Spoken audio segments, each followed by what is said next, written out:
Welcome to the Nectar and Grit podcast, where we take 5 minutes to talk with actors and filmmakers about weird shit. Welcome, Christopher, to the Nectar and Grit podcast. How are you doing today? It's early, but we'll see. So far, so good. How you doing? Early.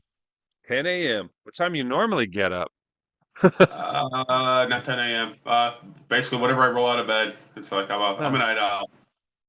Oh, Always up gotcha. doing something, but nothing gets finished. So, Fair enough. Fair enough. Well, let's start off. We got 5 minutes. Let's start off with what projects have you been working on, or what do you got coming up next? let's see. I just came back from Austin, Texas last week, where I got to be a hitman who invades a wedding reception, and that was kind of a disaster because there was no script. I mean, there was no dialogue, but again, there was nothing guidelines to follow. Directors like, oh, I want to get this shot, I want to do this, I want to do that, and lost locations left and right because we're supposed to be packing guns in a public parking garage, which he didn't have permits for. So we went through 5 of them before we finally got the end shots or whatever. So 16-hour day to get basically 2 shots of me just walking out with guns in hand. So go figure.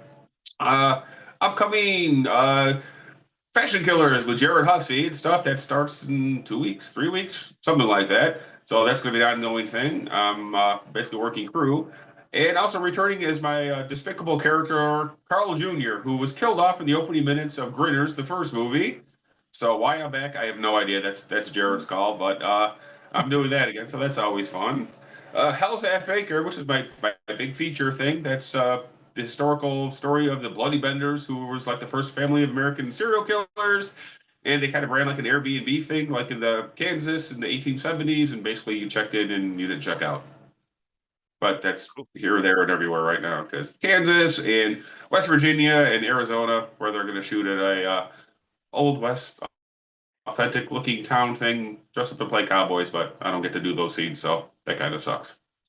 Huh. Well, sounds like you got some stuff going on. That's fun. All right. Well, No, a second bunch of question. What's that? student films too, because I always try to help out these newbie local kids with their films. So Yeah. Awesome. So who's the most famous person's toilet that you've clogged taking a dump?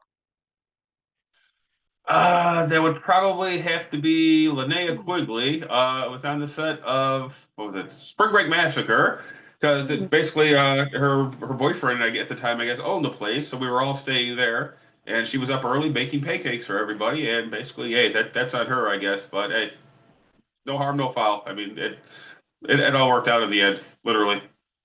What's the weirdest place you've ever had to take a shower on a set? Let's see, Buffalo. Basically, I had to go there by big death scene. I played Huck, the weirdo handyman guy, and he sees you when you're sleeping, and so of course I'm covered with blood. And okay, the whole crew and everybody is from the UK, so they're renting somebody's house or whatever, and they have absolutely no plan to clean me up after the shot. So I'm coated in blood. And they all go in to set up to do the next shot. And I'm like, hello. So basically, I'm standing out half naked in their backyard in freezing October weather with a hose, spraying myself down in all my clothing and whatnot. And yeah, I haven't worked with them again, and I don't know if that's by choice or by nature. That sounds rough. What's And your favorite? What's that? I said it was very rough, What's your favorite especially the snack to? reviews. There's what? I said especially the reviews. What's your favorite snack to find on a crafty table?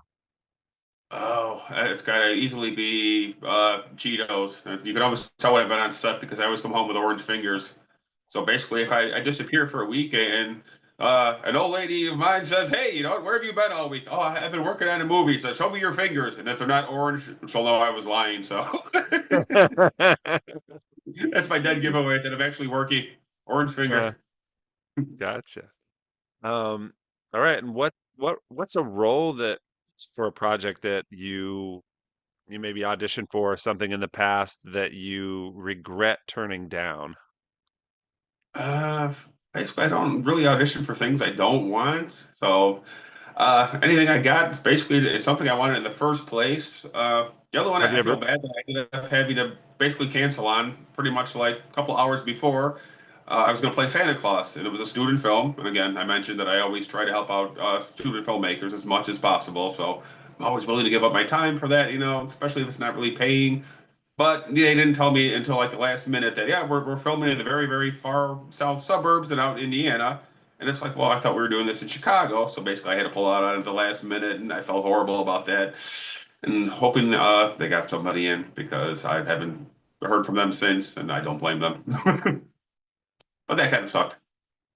Well, thank you for coming on the show. That's our 5 minutes. I really appreciate your time. Hey, no problem. I was doing anything anyway, so.